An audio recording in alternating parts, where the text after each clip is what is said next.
कहो तिलक संचाई रंग वन में आप परी के प्रसारण रण आए शीघ्र बाल को मेरे आगमन की शीघ्र प्रदान की जाए।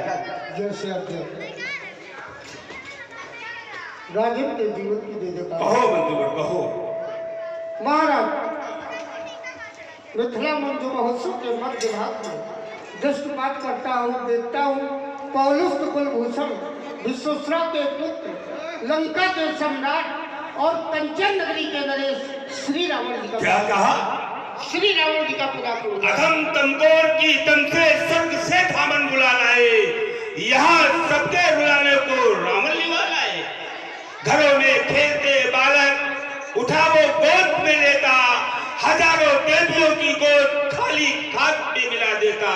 मांगा जाता जब न आए, मांगा जाता जब न आए तो समझो आपत है, न मरने की इजाजत है न जीने की इजाजत है। प्रिय मंत्रीवर, आर्य संस्कृति एवं सभ्यता के अनुसार आए हुए प्रत्येक अभ्यागत का स्वागत करना हमारा प्रथम कर्तव्य है। आज चले चल करके स्वागत करें, पदवंदन करें।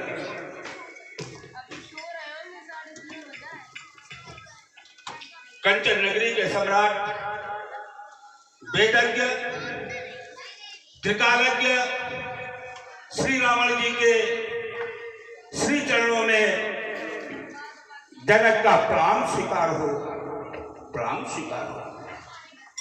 मिथिला के प्राण इस अधिवेशन के अधिष्ठाता यम, नियम, संयम, आसन, प्राणायाम, प्रत्याहार, ध्यान, धारणा, समाधि आदि परमाचार सर्वोत्तम की शिष्टता, सौम्यता, शीलता, सहिष्णुता आदि के स्वामी सत्यवादी समदर्शी श्री शीलध्वज जय जय श्री शंकर भगवान। श्री रावण जी कहे आपके साथ हृदय को कुछ उद्गार कहना चाहता हूं पूज्य, जो इस प्रकार है। तन से मन मानी वाला, ये हृदयोद्गारों का अभिसिंचन, ये पवलस्त विभूषित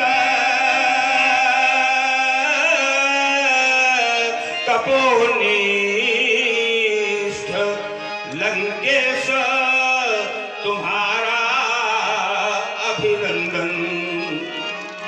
वेदज्ञ तुम्हारे शुभागमन से ये कृतकृत्य हो गया योगी राज, हो गई पूर्ण मम अभिलाषा,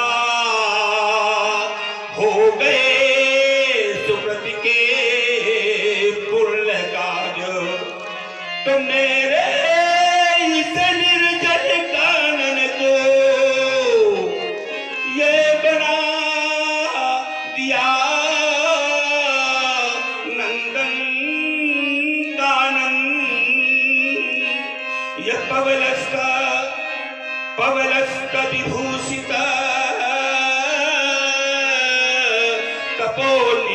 तपोनिष्ठ लंकेश तुम्हारा अभिनंदन।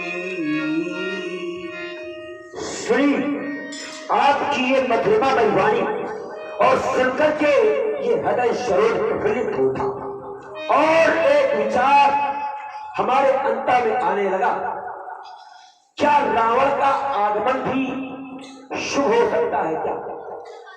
क्या रावण का कहीं आ जाए और वो शुभ हो तो कहीं ना कहीं ये रावणत्व को चुनौती है।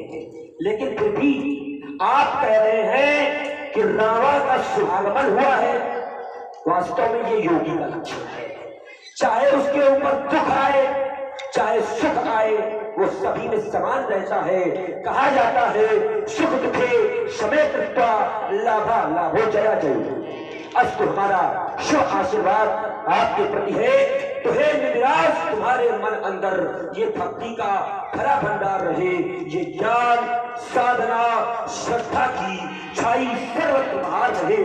वो ध्यान धारणा में सुदक्ष, वो ध्यान धारणा में सुदक्ष, ये विराज रहे सर्वत्र प्रत्यक्ष, बस ब्रह्म ज्ञान ही रहे लक्ष्य। सत्यम शिवम सुंदरम का ये मिथिला में पूर्ण प्रचार रहे। निराश तुम्हारे मन अंदर भक्ति का भरा भंडार रहे। वो ज्ञान साधना श्रद्धा की छाई सर्वत्र बाहर रहे। वो योग कला में जिन महेश अस्नान करे ऐराज शेष, यश तीरथ फैले देश देश। ओ धर्म धीर मिथिला नरेश, ये मिथिलेश तुम्हारी मिथिला में शिव शक्ति की कृपा अपार रहे। निराश तुम्हारे मन अंदर ये भक्ति का भरा भंडार रहे। ये ज्ञान साधना श्रद्धा की छाई सर्वत्र बाहर। मैंने तो ये सुना था कि मिथिला राज समाज में गांधी जैसी कुर्सी बैठा करती है। मैंने तो सुना था कि मिथिला के अंतर्गत जातिवाद अष्टावक्र सदानंद जैसे महर्षि ब्रह्मर्षि बैठा करते हैं, परंतु आज इस समर्थित प्रांगण के अंतर्गत आकर दृष्टिपात करता हो तो पाता हो ये आसन सिंहासन रत्न जड़ित, पावड़े पड़े हैं पग पग में, ये चौर बधाई बाज रही धज दोनों सज्जित मगमग। वेद खनी खनित धोती दिग दिगंत होता अजस्त्र शस्त्र मंत्र पाठ, ये यज्ञ अनल भी प्रज्वलित मिथिला में अल्पम ठाट बात। आश्चर्य मुझे मिथिलेश तुम्हें जगमाया से कैसा श्रेय, ये चमक ये दमक कैसी विदे, ये दर कैसी विदे व्यक्त करे अपने शब्दों में। एक समय मिथिला में श्री राम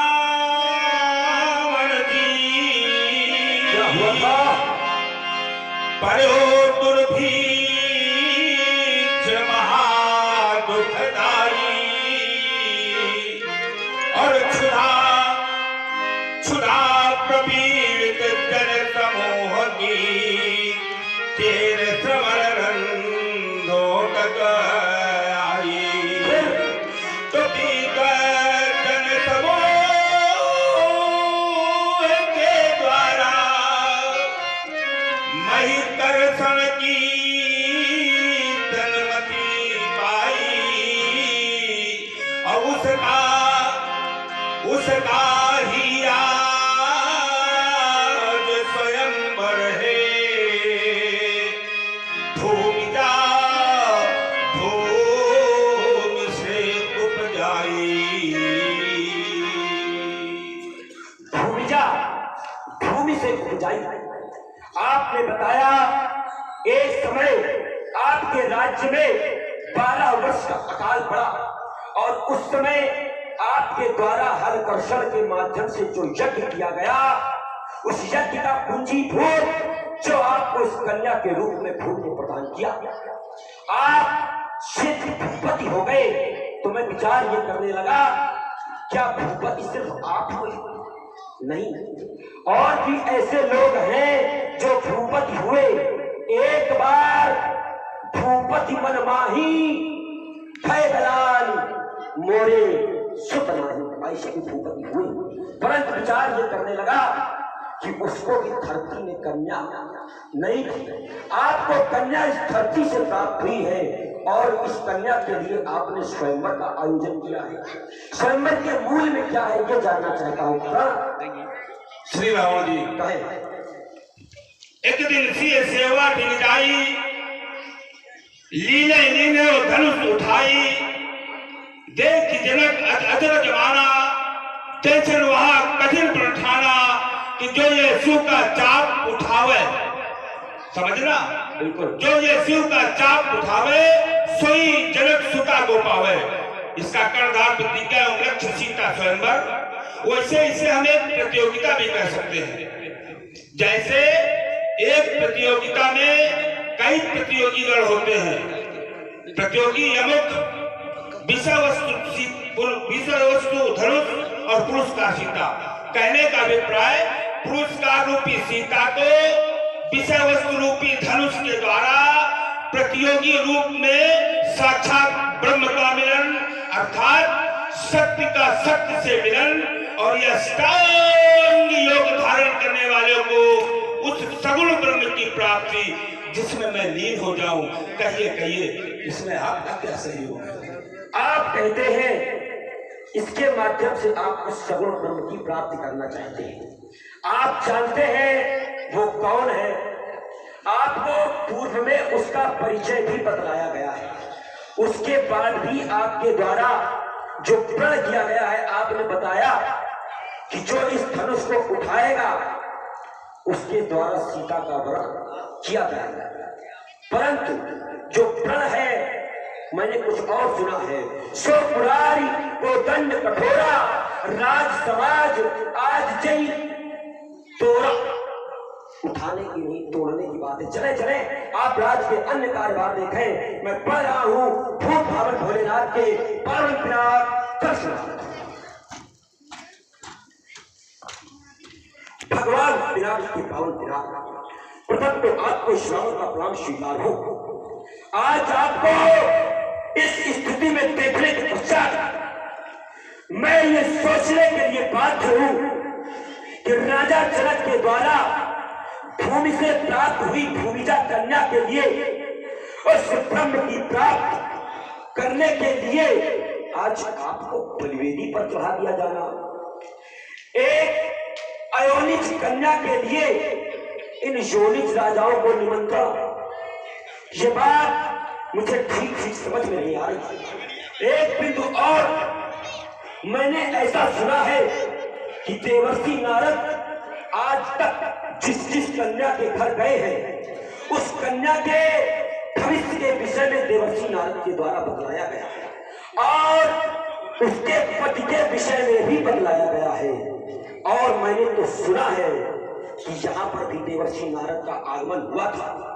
देवर्षि नारद के द्वारा राजा जनक को उस व्यक्ति का पूर्ण परिचय कराया गया था। उसके बाद भी आज आपको ये बलिवेदी पर चढ़ा दिया जाना, आज मैं ये कहने के लिए बाध्य हूं कि जहां तक मतलब है इस जहां को तुमसे, इस जहां तक मतलब है इस जहां को तुमसे, बस वहीं तक पूछा जाता है। और इस जमाने पर भरोसा करने वालों, जमाने पर भरोसा करने वालों देख लो, आज ये भरोसे का जमाना जा रहा है, जमाना जा रहा है।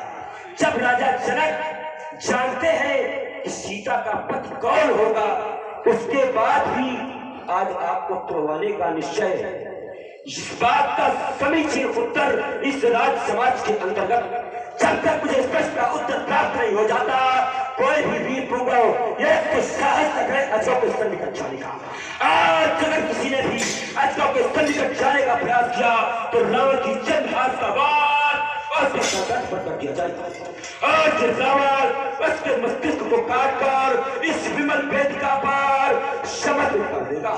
यद्यपि मैं जानता हूं कि आज तक रावण की आज्ञा की अवहेलना करने वाला संसार में कोई पैदा नहीं हुआ, क्योंकि है कौन जिंदगी का सपूत जो लंका पर टकराए। एक किसने है मां का दूध पिया जो सन्मुख जौहर दिखलाए।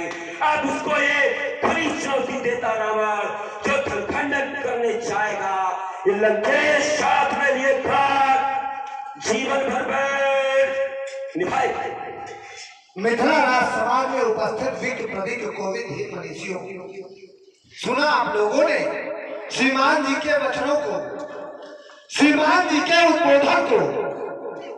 श्रीमान जी का मिथिला राज समाज के अंतर्गत शुभागमन, आगमन उपरांत राजा जनक के द्वारा श्रीमान जी का यथोचित अभिवादन, अभिवादन के साथ साथ मिथिला की वस्तुस्थिति से अवगत कराना।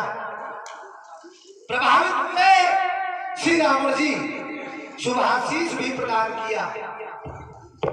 राजा जनक के अन्य कार्यों में व्यस्त हो जाने पर श्रीमान जी के विवादित उद्बोधन जो किंचित मात्र समझ में नहीं आया, और उम्मीद करता हूं मिथिला राज समाज में उपस्थित किसी भी नेपाल के नहीं समझ में आए होंगे। आवश्यकता है चलने की, चल करके साक्षात्कार करने की और साक्षात्कार में विचार विनिमय प्रस्तुत करने की। और मेरा ऐसा विश्वास कहता है कि मेरे विचार श्रीमान जी के समझ में अवश्य आएंगे। तो कंचन नगरी सम्राट माता केकसी की गोद के प्रसूत विश्व के सर्वभौम सम्राट श्री रावण जी, जय जय श्री भोलेनाथ। महाकाल बाप, जय जय श्री शंकर भगवान की जय जय महाकाल। आपने कहा शायद किसी भी नेपाल के समझ में नहीं आए होंगे, समझ में आएंगे भी, क्योंकि हमारे विचार यदि किसी की समझ में आ जाए तो गलत है। चलिए, लेकिन मैं समझाने का प्रयास अवश्य करूंगा। बिल्कुल, मैं चाहता हूं कि सभी के समझ में आए। देखिए, आपके द्वारा राष्ट्र समाज में 2 बिंदु प्रस्तुत किए गए। प्रथम बिंदु में आपके द्वारा कहा गया कि एक अयोनिजा का विवाह योनिज से क्यों, अर्थात सीता चूंकि भूमि से उत्पन्न कन्या है, भूमि से उत्पन्न बालिका है, इसीलिए उसका नाम भूमिजा है, अयोनिज है। और यहाँ पर जो राजागण आए हुए हैं वो सभी आपकी दृष्टि में योनिज है, अर्थात जन्म लिए हुए हैं। प्रथम बिंदु आपका। द्वितीय बिंदु आपका आया कि आज से पूर्व देवर्षि नारद जब जब कहीं गए हैं तो उन्होंने कन्या का भविष्य बताया है। यहां भी आए तो राजा जनक को बताया होगा। चलिए, इन 2 बिंदुओं में मैं प्रथम बिंदु को छोड़ते हुए बाद में और अंतिम बिंदु को पहले उत्तर करते हुए यात्रा करता हूं। आप जो कह रहे हैं कि राजा जनक को बताया होगा, तो इस विषय पर वार्ता आपको राजा जनक से करनी चाहिए थी।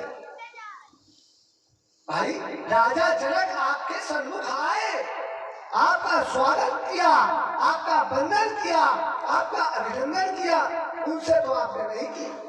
अब ये उनकी और नारद जी की वार्ता है, ये क्या राजा पर बता सकते हैं कि उन्होंने क्या बताया क्या नहीं बताया? अस्त इस विषय पर चर्चा यहीं तक करते हुए जो प्रथम बिंदु को आपके द्वारा कहा गया अयोनिज का विवाह योनिज से क्यों, इसका मैं बहुत सरलता में उत्तर किए देता हूं। क्या कोई ऐसा सिद्धांत है जिसमें अयोनिज का विवाह योनिज से न हुआ हो? मेरी दृष्टि में नहीं ऐसा है। एक उदाहरण मैं दे रहा हूं तो कहीं दूर का नहीं दे रहा हूं, कहीं दूर का नहीं दे रहा हूं, आप ही के घर का दे रहा हूं। वसुकी नाग की कन्या सुलोचना नयनों से उत्पन्न, नयन से निकले अश्रु और उन अश्रु बिंदुओं से सुलोचना का हुआ जन्म। तो सुलोचना है अयोनिज, सुलोचना अयोनिज कन्या है और उसका विवाह शायद आपके पुत्र से ही हुआ है। अब आपका पुत्र योनिज है या अयोनिज है, इसको यहीं से छोड़ते हुए अल्प विराम दे रहा हूं और सभी चीज उत्तर की कामना करता हूं। आइए जरा जहां से आपने समाप्त किया है वहीं से बतलाओ। आपसे यही उम्मीद रखते हैं। आपने कहा कि क्या योनिज का विवाह आज तक अयोनिज से नहीं हुआ? उदाहरण के तौर पर आपने उदाहरण हमारे घर का दिया, बताया वासुकी नाग की कन्या सुलोचना नैनों की जल से उत्पन्न हमारे पुत्र इंद्रजीत को ब्याही है। बिल्कुल ठीक, आप उदाहरण अपने पक्ष का दे रहे हैं और एक मैं दे रहा हूं। आइए जरा, राजा दक्ष के घर में जन्म लेने वाली कन्या क्या योनिज ना, और उस कन्या का विवाह क्या योनिज के साथ हुआ ना? न वो योनिज न वो योनिज, दोनों अजन्मे हैं, लेकिन अजन्मा होकर के भी जन्म लिया है। आइए एक बिंदु और छूटे हुए आपका, आपने कहा कि आप योनिज का जो अर्थ ले रहे हैं वो जन्म लेने वाला, बढ़िया जन्म लेने वाला है। और क्या इस राज समाज में ऐसे भी लोग हैं जो बिना जन्म वाले हैं? मैंने तो सुना है अमुक जन्म के हेतु अनेका परम विचित्र एक से एक। ये हमारी और आपकी समझ में आने वाले नहीं। और आइए, आपने कहा कि राजा जनक को देवर्षि नारद ने जो बताया उसकी चर्चा आपको राजा जनक से करना चाहिए थी। आप उस क्षेत्र से जुड़े भी हुए हैं, इसलिए मैं आपको वहीं से जोड़ रहा हूं। जब न्यायालय में कोई व्यक्ति खड़ा होता है तो उस पक्ष का प्रतिक्रिया किससे जाना है? आप उस पक्ष के हैं, आप जानते हैं। उस पक्ष के समर्थन में जो खड़ा होता है उससे किया जाता है और आप वही है। तो इसीलिए इस प्रश्न की खोज मैंने आपसे की थी। अल्पविराम। चलिए, बहुत सुंदर वार्ता, और इसके लिए मैं हृदय से साधुवाद देता हूं कि आपने एक बिंदु जोड़ा और बहुत ही पौराणिक बिंदु जोड़ा, लेकिन चूक कर गए रावण जी, चूक कर गए। आप जिन कन्याओं को अयोनित बता रहे हैं, शायद उनके विषय में ऐसा कहा गया है कि 28 कन्याओं का जन्म, 28 कन्याओं का जन्म दक्ष के शुक्र से हुआ है। लेकिन आप कह रहे हैं तो मैं स्वीकार कर लेता हूं, लेकिन अपवाद स्वरूप है, उसको मैं अपवाद स्वरूप रख रहा हूं। वैसे आपने कहा मेरे घर का उदाहरण, हम आपके घर का उदाहरण नहीं दे रहे, हम एक आपको दूसरा उदाहरण दे रहे हैं। आपके घर का नहीं तो राजा जनक के घर का दे रहे हैं। राजा जनक जी की जो रानी है सुनैना, उनका भी जन्म अयोनिज है, उनका भी जन्म अयोनिज है, नेत्रों से ही हुआ है उनका भी जन्म। विवाह किसके साथ हुआ है? राजा जनक तो शायद यहूदी है ना, आपकी दृष्टि में राजा जनक भी अयोनिज है? बिल्कुल। चलिए, अभी अपने क्रम में आप बताइएगा, फिर उसको आगे बढ़ाएंगे। प्रथम बिंदु को, अंतिम बिंदु को मैंने आपको छोड़ा था, लेकिन एक अर्धाली का सहारा लेते हुए आपने जोड़ा कि अमुक जन्म के हेतु अनेका। आप उनका जन्म मान रहे हैं और मैं तो उनका अवतार मान रहा हूं, मैं उनका अवतार मान रहा हूं, प्राकट्य मान रहा हूं। क्यों? क्योंकि उन्हीं के विषय में कहा गया है, भय प्रगट कृपाला दीन दयाला।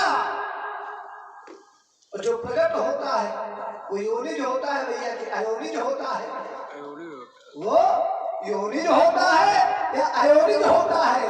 जब प्रगट हुए हैं तो अयोनिज है। और इस यात्रा को मैं थोड़ा संक्षेप में करना चाहता हूं, और शायद आप ये भी जानते होंगे, जब आप नारद जी के विषय में जानते हैं तो आप ये भी जानते होंगे कि वो संभवतः आ भी आ चुके हैं, वो आ भी गए हैं। इसलिए जब आ गए हैं तो अयोनिज का विवाह संभवतः हो सकता है ऐसा हो जाए कि अयोनिज से ही हो जाए, जैसा आपने अपवाद स्वरूप एक उदाहरण प्रस्तुत किया था, दूसरा इसमें भी जुड़ जाए। मैं पुनः आइए, आप हमारे वचनों को अपवाद कह रहे हैं और हम आपके वचनों को अपवाद कह रहे हैं। कुछ ऐसे होते हैं जिनका विवाह योनिज और अयोनिज से हो जाता है, लेकिन ये नियमावली नहीं, नियमावली अलग है और जो कारण आप बता रहे हैं वो अलग है। कभी भी किसी भी सामान्य व्यक्ति का विवाह सामान्य माध्यम से नहीं होता, उसका माध्यम भी दिव्य होता है। आज ये सीता जिसका विवाह हो रहा है अयोनिज है, और इस विवाह का माध्यम भी दिव्य है। कैसा है? इदम धनुर्वरम दिव्यम स्पृशेमीहपारिणाम इमे त्रयी खलुखी श्रेष्ठे विश्वे लोकाद पूजते त्रये पर्वती मुख्ये सुकृते विश्वकर्मा। ये दिव्य है और अयोनिज माध्यम है, ये भी अस्थियों से निर्मित है। और आइए, आपने एक बात और कही कि दक्ष की 28 कन्याओं का जो जन्म हुआ कहां से हुआ? शुक्र से, बढ़िया, वीर से। तो क्या पीर के माध्यम से आप जो जन्म मान लेते हैं, पर याद जोड़ रहे, वो पीरियड कहलाते हैं। यहां चर्चा किसकी हो रही? अयोनिज, योनिज, योनिज और पीरियड, इसमें अंतर है। पीर कहीं से भी किसी के गर्भ में भेजा जा सकता है, लेकिन योन निर्धारित होती है। अमुक योनि का व्यक्ति अमुक योनि में ही जन्म लेता है, अन्य योनि में नहीं। जैसे पीर का एक उदाहरण, जो महर्षि विश्वामित्र जी और परशुराम जी, ये दोनों हैं, लेकिन इनके जन्म में खेल है। और कैसा खेल है? जिस घर में क्षत्रिय जन्म लेना था उस घर में ब्राह्मण, और जिस घर में ब्राह्मण जन्म लेना था उस घर में क्षत्रिय। कैसे हुआ? खेल है, वो आप समझते हैं, जानते हैं। चलिए, बहुत सुंदर। आपने जो विश्वामित्र जी और परशुराम जी का वृत्तांत रखा है, आपकी जो कथन है वो सर्वथा सत्य है कि जल का परिवर्तन हो गया, उस कारण से उनके गुणों में परिवर्तन हो गया। लेकिन ऐसा तो नहीं हुआ ना कि वो अयोनिज हो गए। परशुराम जी क्या अयोनिज है? कहलाए तो योनिज ही है। और आपने दक्ष की जो कन्याएं, 28 कन्याएं हैं, उसमें आपने कहा वो वीरज कहलाते, मैं उसको स्वीकार कर रहा हूं। लेकिन मैंने जिसको आप बता रहे हैं उसके ही विषय में और उसी के द्वारा कहा जा रहा है, दक्ष सूत्र संभव या देही, और उन्हीं की दक्ष की पत्नी से ही इन कन्याओं का जन्म हुआ है। चलिए, इसको यही छोड़ते हुए आपके द्वारा एक बहुत अच्छी यात्रा जोड़ी गई कि दिव्य का विवाह दिव्य के माध्यम से, ऐसा ही आपके द्वारा कहा गया, दिव्य का विवाह दिव्य के माध्यम से।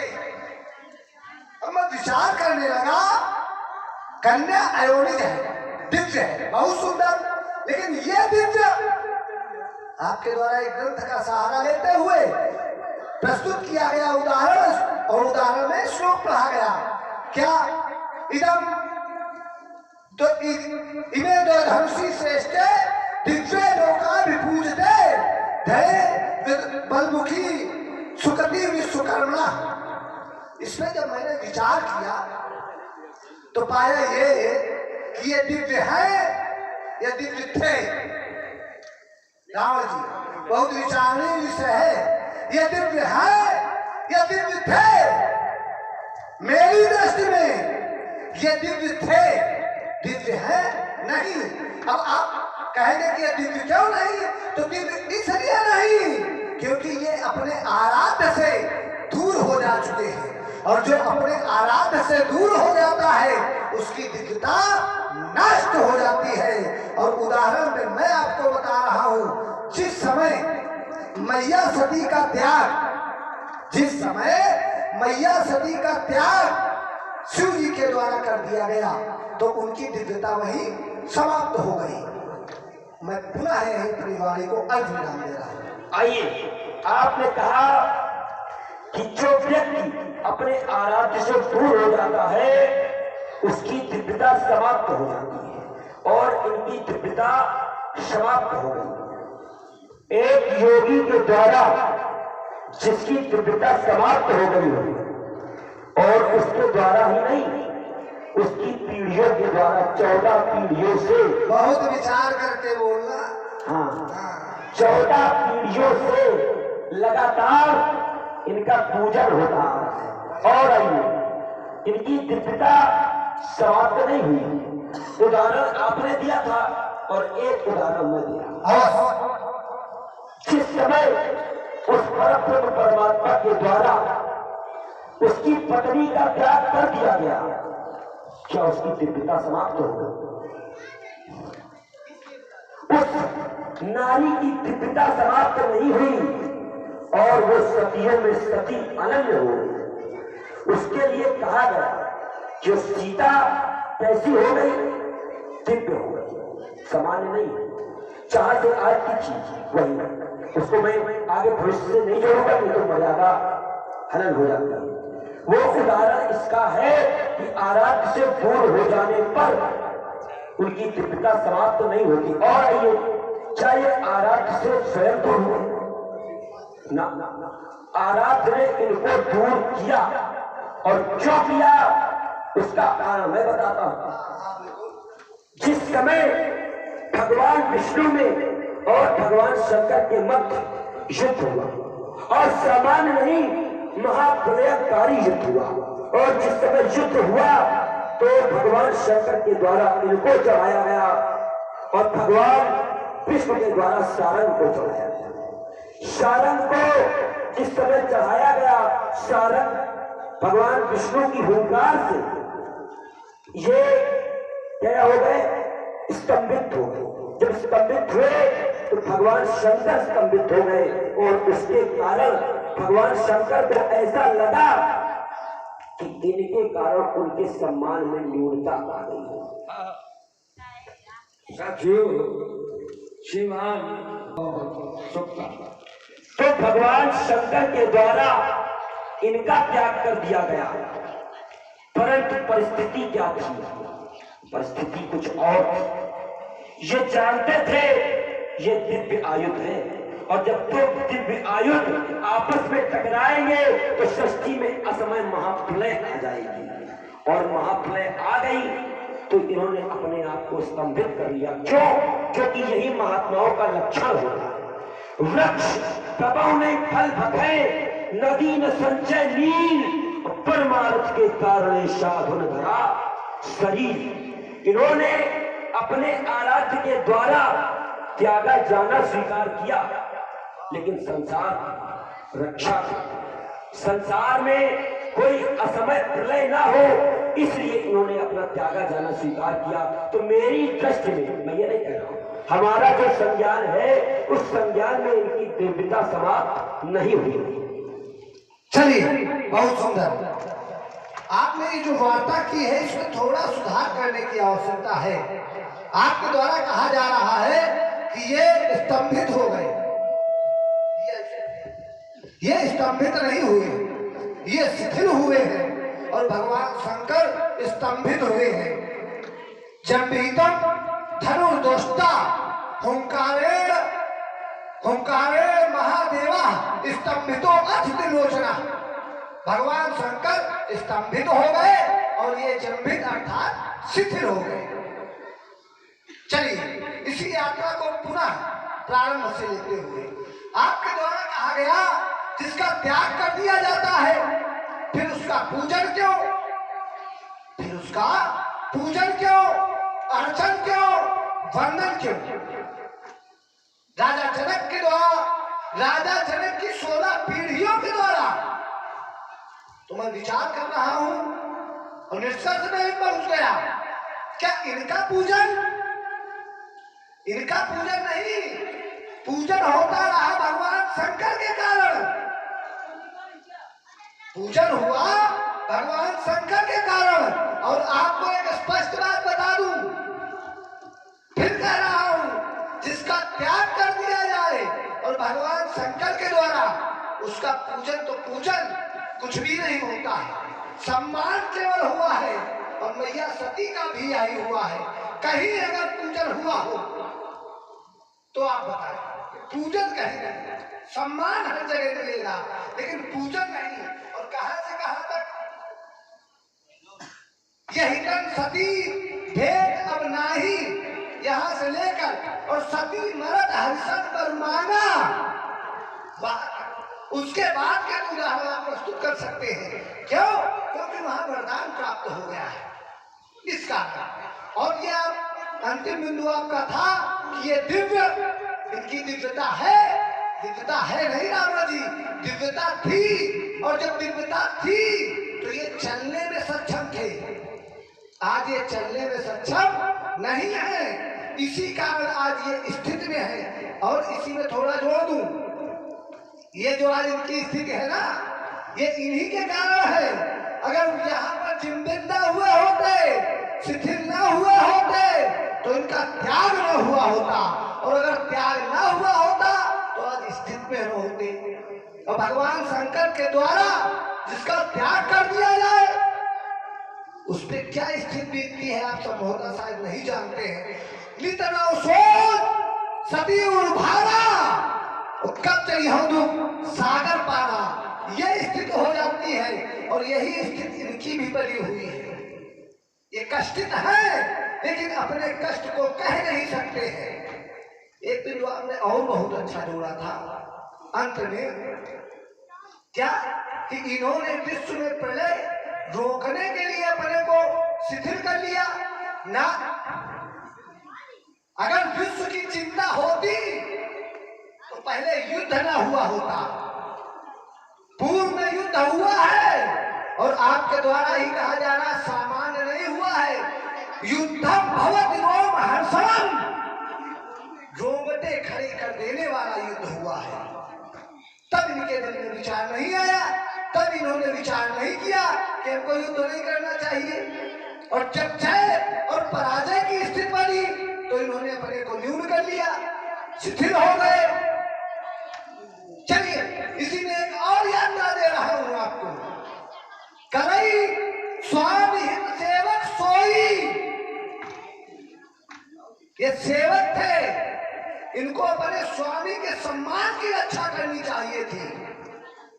स्वामी के प्रत्युत्तर में युद्ध करना चाहिए। सामने चाहे जो हो, भाई हो, बाप हो, बाबा हो, अगर एक तरफ स्वामी है एक तरफ बंधु बांधव है तो बंधु बांधव को छोड़ देना चाहिए और स्वामी को लेकर के युद्ध करना चाहिए। मैं यही रुक रहा हूं। आइए, आपने कहा स्वामी के लिए युद्ध करना चाहिए। आइए, कौन है? संत प्रवृत्ति उदार चरिता नाम तू वसुधैव कुटुंबकम। ये एक व्यक्ति के लिए नहीं सोचते हैं। फिर इन्होंने पूरी वसुधा के विषय में चिंतन किया है और जब वसुधा के विषय में चिंतन किया तो इन्होंने अपने आप को शिथिल कर दिया। और बहुत सुंदर बात आपने कही।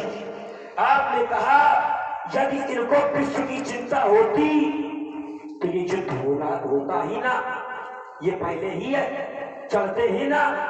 तो क्या प्रारंभ से इनके ही द्वारा युद्ध हुआ?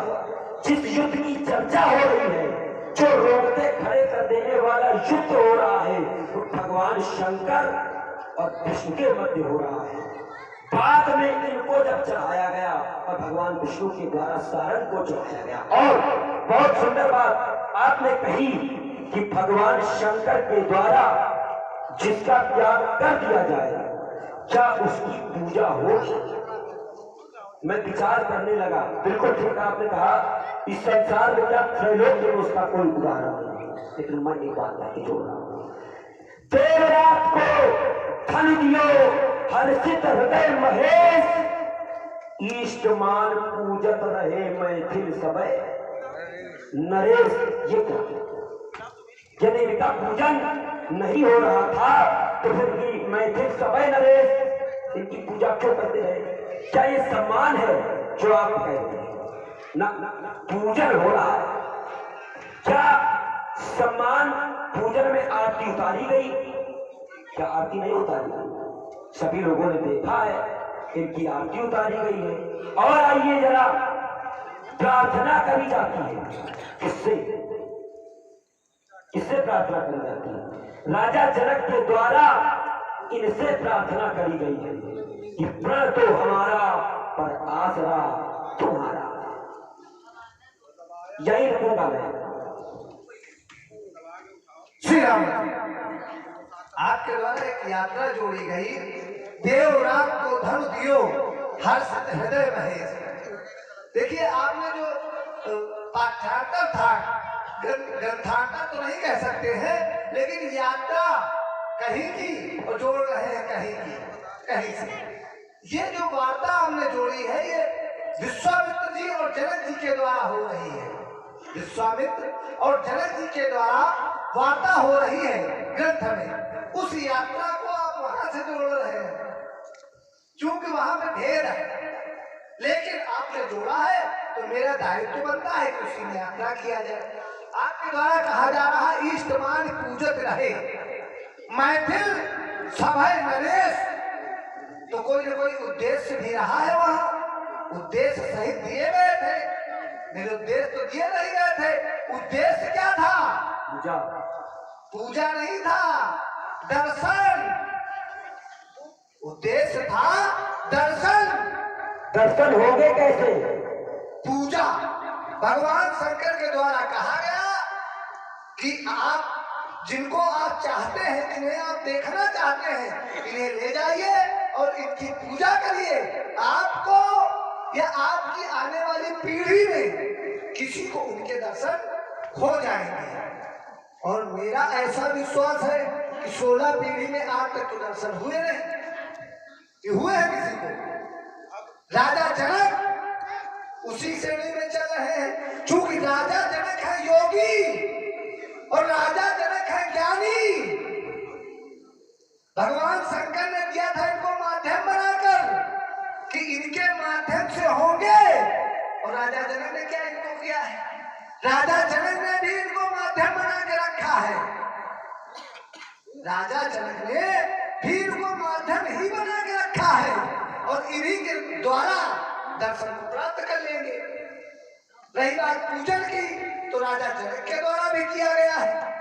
राजा जनक के द्वारा भी पूजन होता रहा है और हो रहा है, और हो सकता है राजा जनक को दर्शन प्राप्त हो गए हो, राजा जनक को दर्शन भी प्राप्त हो गए हो। क्योंकि मेरी कोई ऐसी वार्ता नहीं, इसलिए मैं कह सकता नहीं। चलिए, इससे पूर्व में आपके द्वारा कहा गया इनके विषय में कि स्वामी शंकर इस यात्रा को छोड़ते हुए मैं आपको एक सुझाव देना चाहता हूँ। मैं आपको सुझाव रावण जी देना चाहता हूँ। ओ दिग्विजयी लंकाधीश्वर, तुम हृदय संतुलित करो। आज मानव समाज में आए हो तो मानवता सा व्यवहार करो। नैराश्यपूर्ण मैथिल समाज में नवासा का संचार करो। ये सीता अपनी ही पुत्री है, इस पर वेदज्ञ विचार करो। ये रह गई अगर कन्या कुंवारी तो उतर जाएगा सब पानी। और मिथिला में आकर 10 कंधर मत करो यहाँ पर मनमानी। होने दो पुत्री का विवाह, मणिमंडप मणिमय सजने दो। और लंकेश में बनो बाधक, पावरे सिया की पढ़ने दो। सीता के संकुचित अरमानों पर ओ लंका ध्यान मत बनो बाधक। तुम हृदय संतुलित करो आज, तुम हृदय संतुलित करो आज। आइए, आपके अंतिम बिंदु को छूते हुए आपकी ही धारा में आपने कहा कि राजा जनक को के द्वारा इनको माध्यम बनाया गया, और भगवान शंकर के द्वारा भी इनको माध्यम बनाया गया था। भगवान शंकर ने जिस समय माध्यम बना करके दिया था तो कहा था पूजा करो, कि तुम्हारी पूजा ही करनी चाहिए थी। आपने कहा 16 पीढ़ी से हो रही है, आज तक किसी को नहीं हुए। तो राजा जनक है योगी, तो राजा जनक के द्वारा ऐसा ऐसा कह दिया गया। तो योगियों के कुछ लक्षण होते, चित्त वृत्ति निरोधा अस्मिन् स योगा। चित्त की वृत्तियों पर निरोध होना चाहिए, परंतु यहाँ ऐसा कुछ देखने को मिल नहीं रहा। राजा अपने ऊपर कष्ट आने पर दुखी हो जाता है। राजा अपने उद्देश्य की पूर्ति न हो जाने पर क्रोधित हो जाता है। क्या योगियों का लक्षण होता है? आइए जरा, आप जिसको योगी कह रहे हैं उसको मैं एक श्लोक से प्रमाण किए देता हूँ। अंधम तमः प्रविशन्ति या संभूति उपास्ते ततो या भूजो विवते तबो संभूत ध्यान रता। जो लोग निराकार की उपासना करते हैं, ये उपनिषद का उदाहरण है, ईशोपनिषद का 12वां श्लोक है। इसमें साफ कहा गया है कि जो लोग निराकार की उपासना करते हैं वो कैसे हैं? महामूर्ख है, योगी नहीं। और योगी के जो लक्षण होते हैं वो भी इनमें कहीं देखे। क्या है महामूर्ख? बिल्कुल, मैं नहीं कह रहा, ये श्लोक जो कह रहा है मैं उसका अर्थ बता रहा हूँ। जो लोग देवताओं की पूजा करते हैं वो अज्ञान के गहनतम क्षेत्र में प्रवेश करते हैं, और उनसे भी बढ़कर मूर्ख वो होते हैं जो निराकार की उपासना करते हैं। चलिए आइए आपकी धारा में मैं जुड़ जाता हूँ। आए हैं, रुक जाइए एक क्षण। रुकने की आवश्यकता है। आपके द्वारा कहा गया जो निराकार की उपासना करते हैं वो मूर्ख कहलाते हैं या अज्ञानता के अंधकार रूपी तिमिर में प्रवेश करते हैं। तो राजा जनक निराकार की उपासना करते हैं, साकार की करते हैं? निराकार। आप? हम साकार। कैसे? हम भगवान शंकर को पूछते हैं। और राजा जनक? राजा जनक निराकार के उपासक है, कैसे भी बता दे हमको। राजा जनक उपासना किसकी करते हैं? उपासना किसी की भी करते हो। किसी की भी क्यों? राजा जनक किसी की भी क्यों? अच्छा, हम किसकी करते हैं? आप शिव जी की करते हैं। और राजा जनक? हम ये नहीं कहेंगे। चूंकि राजा जनक भी सब चिन्ह धारण करते हैं। वही तो समस्या है। हम, आप और राजा जनक तीनों शैव है और इनके विषय में कहा गया है इन समान नहीं शिव औलाद है। कहने से कुछ नहीं होगा। देखिए ये नहीं चलने वाला। होता बहुत कुछ है, बहुत कुछ होता है। और समझ जाओ छूट जाएगा, पानी का ठिकाना कहीं पेट फूटेगा और सुना पहुंच जाएगा प्रचंड धक्के की जब तुरंत मजबूत पी जाएगा। और केवल गुबलता का करता हूँ ध्यान कल्याणपुर बड़ा बता दू ये रक्त मजबूत बहुत पी जाएगा। देखिए जनक जी के जीवन सिर्फ वैचारिक मतभेद है, शब्दों का प्रवाह है। आप अपने शब्द कहते, हम अपने शब्द कहते हैं। इसलिए आपने कहा वो भी शैव चिन्ह धारण किए, आप भी शैव चिन्ह धारण किए। बस यही समस्या लग रही है कि मैं किसे दोषी कहूँ, तुम्हें या राजा जनक को, जो कि एक भी शैव यहाँ असली नहीं है। धारण किए हैं शैव चिन्ह मस्तक पर आस्था शिव ढंग से नहीं है वही अंधेर नगरी, ये जहां सांकल्य जैसा ऋषि समर्पित हो गया। और ये योग का नाटक दिखावे के लिए था। सुधनुआ वीर जिसमें खो गया, सुधनुआ वीर जिसमें खो गया। और देखिए वातावरण कब गर्म हो, क्योंकि रात में सोने बड़े खिंचने गए हैं और चीखने को लाख चीखे ये बजा। अब पांव सत्ता में झलक के चढ़ गए हैं। और यदि रोकना चाहते हो विप्लवमान, तो फिर धनुष का अपमान यहाँ होने न पावे। अब शीघ्र बदल लो अपने विचारों को। ये क्रोध का ज्वालामुखी फटने न पावे। ये मैं जगत का शैव हूँ, गुरुमान रखना जानता हूँ। ये राजसत्ता पाव की तासी रही है, मैं जलन इसको चलाना जानता हूँ। रावण जी, आपके द्वारा पूर्व में एक घोषणा की गई थी और अब मेरे द्वारा एक घोषणा की जा रही है। मेरे सम्मुख यदि कोई विध्वंसक कार्य हुआ और किसी वीर के द्वारा यदि मां अम्बे का अपमान हुआ तो करने ये अन्याय परत पाएगा और ईश्वरित को गलत बना पी जाएगा। इसलिए हो जाओ वीरतम सावधान, ये भेद सही से पावेगा।